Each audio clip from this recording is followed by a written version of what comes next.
Merci beaucoup à vous de nous suivre. Vous voyez derrière moi, nous sommes ici à la maison Schengen. Donc le groupe Wenge Musique à Maison Mère, ils sont là. Tina Bayeli, tu peux découvrir tout à l'heure, il y a quelques interviews de Salina, quelques membres. Il y a Wenge Musique à Maison Mère, vous allez savoir, vous allez découvrir le pourquoi ils sont là. Ils sont vraiment nombreux. Les moments dans la maison Schengen. Donc, vous voyez, parce que le concert est dans 3 jours. Donc, ensemble, à Wenge Musique à Maison Mère pour prester dans Zénith de Paris. Donc, ils sont là. Sûrement, c'est un problème de visa, mais on va découvrir pourquoi ils sont là. Donc, tous mes Kagouli, visa. Qu'est-ce qui se passe dans les Kambango? Il y a concert, il y a Zénith, où ils ont prévu le 17 septembre à Paris. Donc, ils sont vraiment mobilisés. Tout le monde est là. Et vous allez voir par cadre, il y a Wenge Musique à Maison, mais on a des images où tu proposé. Juste après l'annonce, il y a interview où tout ça, ils descendent sur place dans la maison Schengen. Ici, Wenge Musique à Maison, mais on va vraiment épilé. Donc, je vous laisse suivre les éléments de cette interview, de ces reportages que nous avons pu réaliser pour vous. À suivre.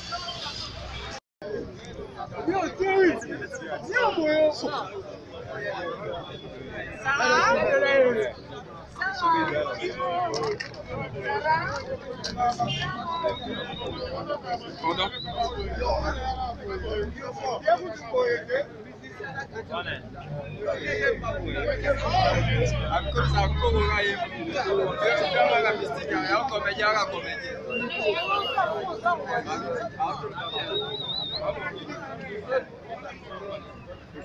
Asala wale na ambasada kwa jana bibi.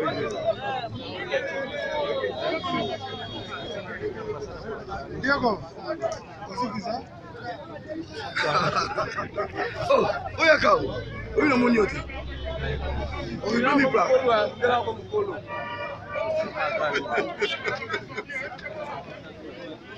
Parede.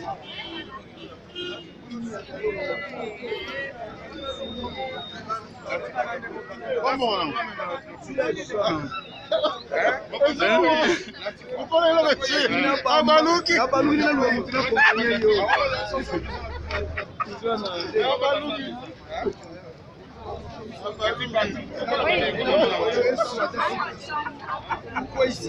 Pourquoi ici?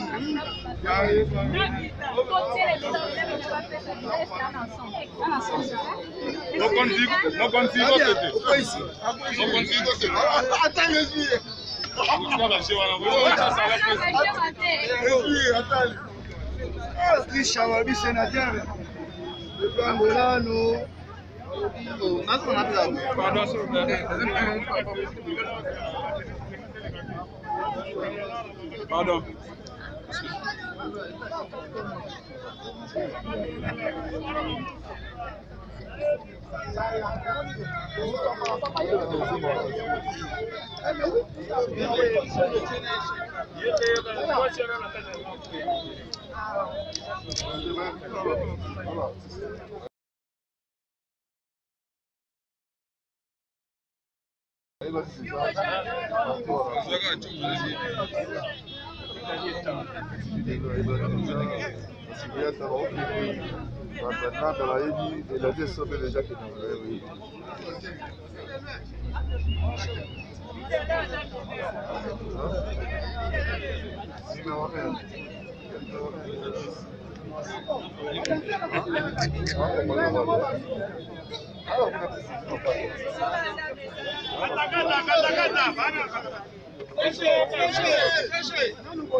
Papa, prends la première étape. Là, tu vas ne t'as pas piné.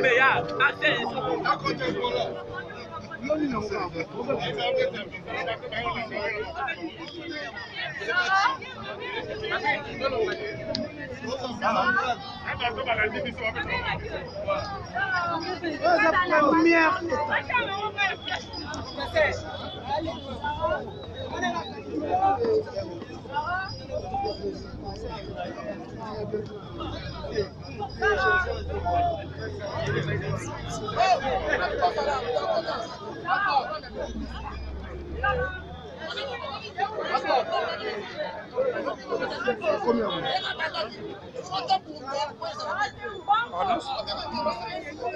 Ndeti kusoma cha mtema la metro ndeba kusoma mbata.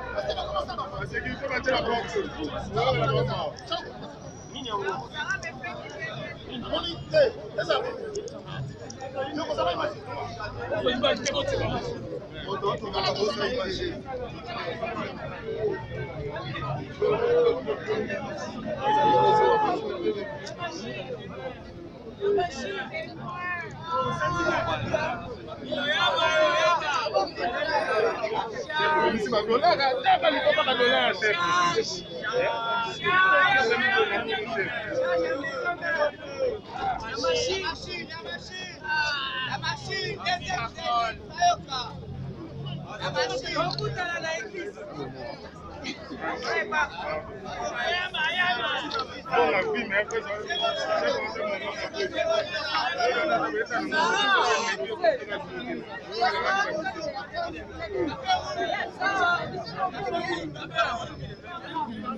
pour bangonne bazo diriger monde des alaraté biso a to na contrat Zénith de Paris makamunyo so ba papier makamunyo so ça c'est bon to kotisi a po ba pesa batu ba visa donc to mona ngo vraiment étrange et puis to mona ngo drôle et puis to mona ngo benen justice que ba pimela vraiment orchestre munene lokola maison mère visa malgré ba tebele to ala ba mikanda ngana alia na koke na ngata sikoyo batu musobe bazana na pe wera ala mukanda batebele pe bana mikanda mais ezosenga ke visa parce que to même ba comédien to même ba journaliste to même pe ba musicien mususu ya orchestre na biso oyo ba caméra yango to ye ambassadeur na bengi na téléphone na gangeli mabe poto fane côté bon ah bon dans to fane na France la yebisi en tout cas wera son ambassadeur de la paix ba pesa biso visa parce que no quitter na mboko c'est que toza sous protégé c'est que biloko ya ko sa ni na Congo c'est ça so que ça que pour pimela bato ba visa et bon ya ko sa ni na mboko non mais ça garde coup on a appris que Zénith a confirmé que Oh, là, Luka passe n'a pas image. et puis non déjà bon ça là qui Zenith nano eza ne moko pesa parce que Zenith dazo continue sita Zenith on wera sona date ezala banda kala Zenith eza sale soko kangi sale mo mariage obike no to sa mariage na décembre ata cholango lelo kombono ezali ndenge wera son Zenith déjà c'est bon eza na minute oyo ba continue biso nde il faut ba revoir na ba ambassadeur ba uta ba payer belé eyaka pona wera te lelo mutu normal kota bando senga visa soko sala 32 ya visa te msupe cho kufozo yango te mais c'est impossible les apena donc elo moko rien à voir o mutu soka na mbongo faut beta pe tour ozongi est-ce que mutu tu agenda pota ko kip batebele bana bandako bana ba société mais pourquoi viser comme or na mbongo ils ont ba pays musu viser ça na moins cher et puis billet ou moins cher mais biso billet le plus cher awa visa le plus compliqué na vie chance na zo mukanda awa donc mais ça va pas toucher parce que l'organisation la maison mère des qui m'a ceux qui demandent à visa la vie non en retard demande en retard et à la raté parce que ce qui n'est exemple conseil moi dans 6 mois oyo kotsa lelo ba oyebi so fose la jour date ko donc si qu'on a mis to biso date koki to ye to koti to za en règle wera so na check compte na ye belé à makasa ambassadeur ko tapike krisa mondi mbongo ko siko eza problème nini après na habité bino ba journaliste il faut na minute ba konza mboka boye ba vraiment que oyo eza makambo sala marate soke na ba gabo ya na ndé mote soke na ngola ba visa eza ko facile soke na ba OK na ba payer belé mais pourquoi kaka na Congo bopi mela na ba pasteur bopi mela ba mise na ba konza mboka kala mingi ta délégation me fait ça gouvernement ba ke ba so 100 personnes ba kati 80 ba pèse 20 visa et ça na sens mais comme vous c'est limite ba musicien ba so ke muke ba ngulu nde ba se belé ya wana ba compliqué bino doza na ngulu mo na kati te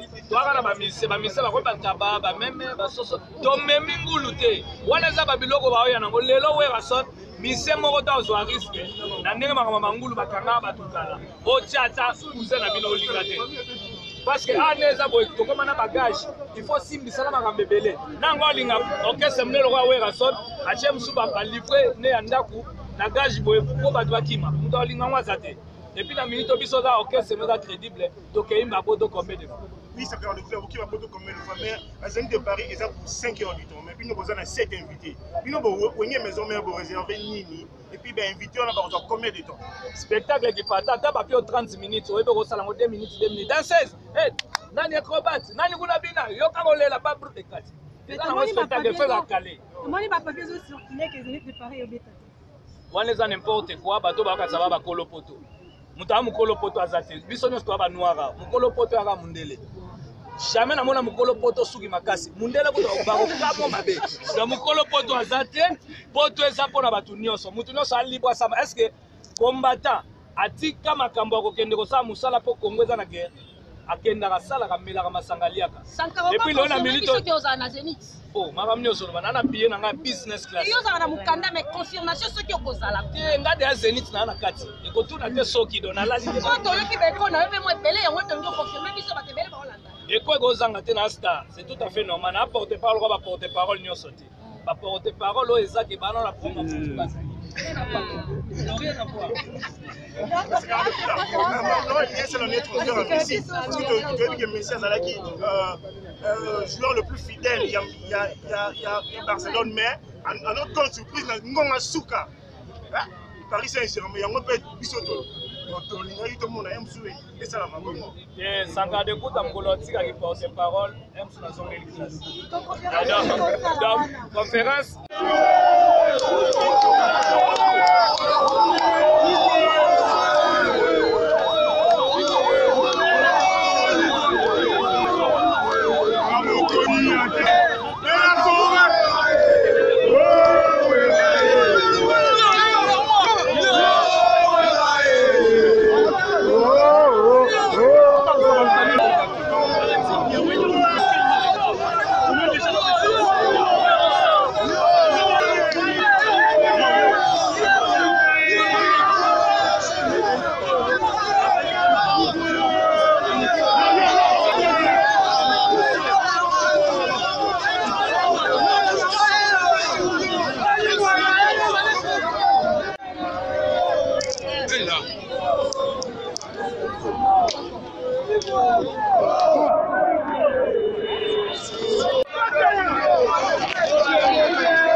En tout cas, c'est chaud ici.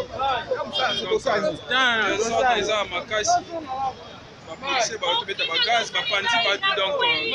c'est vraiment compliqué ici. Tous on a lié sous la maison Schengen pour que tous la vidéo image. Donc, c'est vraiment chaud ici. C'est chaud.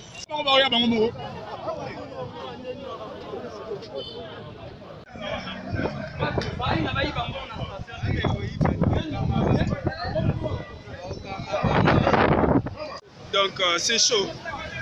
C'est chaud ici dans Bambang. Donc voilà. C'est chaud. C'est vraiment chaud. Donc la police va tout voir sous Gaza. Donc voilà.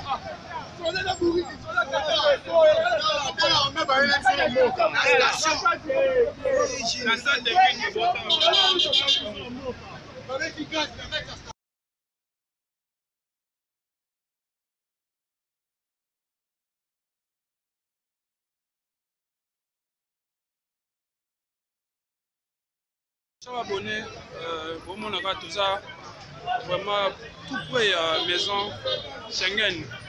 Donc, Weranson est à l'intérieur, à Solo là pour ma visa. Donc, il y a vraiment des choses qui se passent ici qui est déplorable. Mais bon, tout ça, on a filmé pour notre. Donc, on est vraiment derrière, on est en train de voir. Voilà.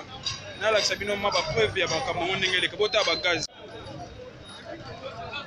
La preuve à gaz donc c'est chaud ici quand on est ici c'est chaud vraiment voilà parce que continuer qu'à toujours coloniser la makambo ya visa donc non comment bino mo bota la vraiment ndeni makambo les donc voilà pas sous terre donc il y a plus de gens devant.